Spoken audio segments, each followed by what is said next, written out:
ఓం నమో భగవతే వాసుదేవాయ నమః. అందరికీ నమస్కారం. కోనసీమ వాసులందరికీ విలువైన శ్రీ బాలబాలాజీగా పిలువబడే శ్రీ వెంకటేశ్వర స్వామి వెలిసి ఉన్న అప్పనపల్లి గ్రామానికి వెళ్తున్నాం. ఈ ఆలయం కోనసీమ జిల్లాలోని మామిడికుదురు మండలంలో రాజమండ్రికి 85 కిలోమీటర్లు, అమలాపురానికి 35 కిలోమీటర్ల దూరంలో ఉంది.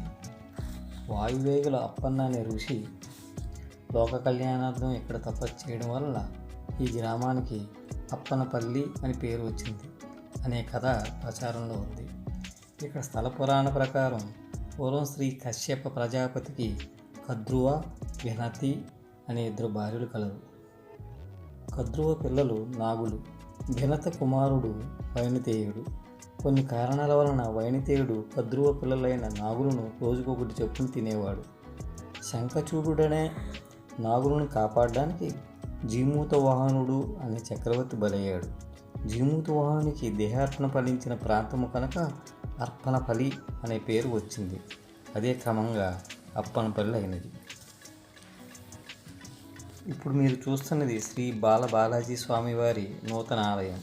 ఈ మందిరంలోని స్వామివారిని దర్శించుకున్నప్పుడు తిరుమలలోని శ్రీ వెంకటేశ్వర స్వామిని అత్యంత సమీపం నుండి చూసిన అనుభూతి కలుగుతుంది. ఈ ఆలయం గోపురం పైన శ్రీ మహావిష్ణువు యొక్క అవతారాలను చూడవచ్చు. ఈ ఆలయ ప్రాంగణంలో గో సంరక్షణార్థం గోకులం నిర్మించి గోసేవకు అవకాశం కల్పిస్తున్నారు. ఎక్కడా లేని విధంగా మొట్టమొదటిసారిగా అప్పనపల్లిలో అన్నప్రసాద వితరణం ప్రారంభించారని ప్రతీతి. ఈ ఆలయంకు కోనసీమ వాసులు కోనసీమ తిరుపతిగా భావిస్తారు.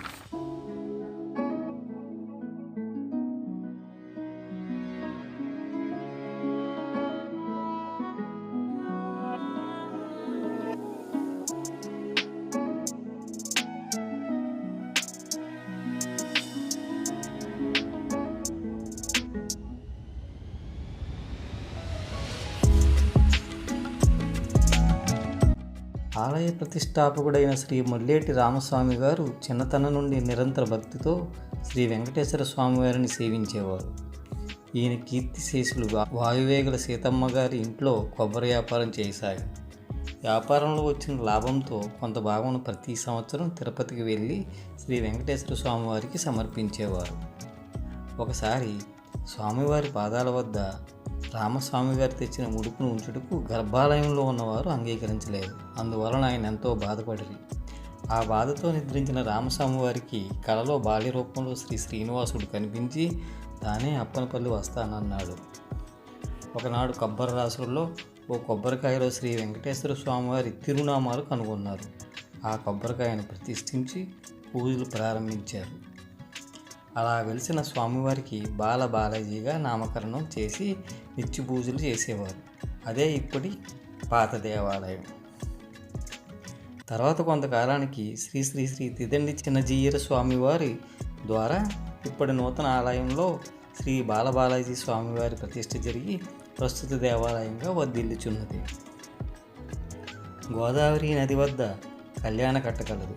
గోదావరిలో స్నానం చేసి పాత దేవస్థానంలోని స్వామివారిని దర్శించి ఆ తర్వాత తలనీలాలు అర్పించి మరలా గోదావరిలో స్నానం చేసి అప్పుడు ప్రధాన దేవాలయానికి వెళ్ళి శ్రీ బాలబాలాజీ దర్శనం చేసుకోవాలి.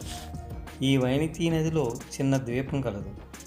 ఇక్కడికి వచ్చిన యాత్రికులు భక్తులు స్నానఘట్టం నుండి ఆ లంకకు వెళ్ళి చుట్టూ తిరిగి వచ్చేందుకు దేవస్థానం వారు పడవలను అందుబాటులో ఉంచుతారు.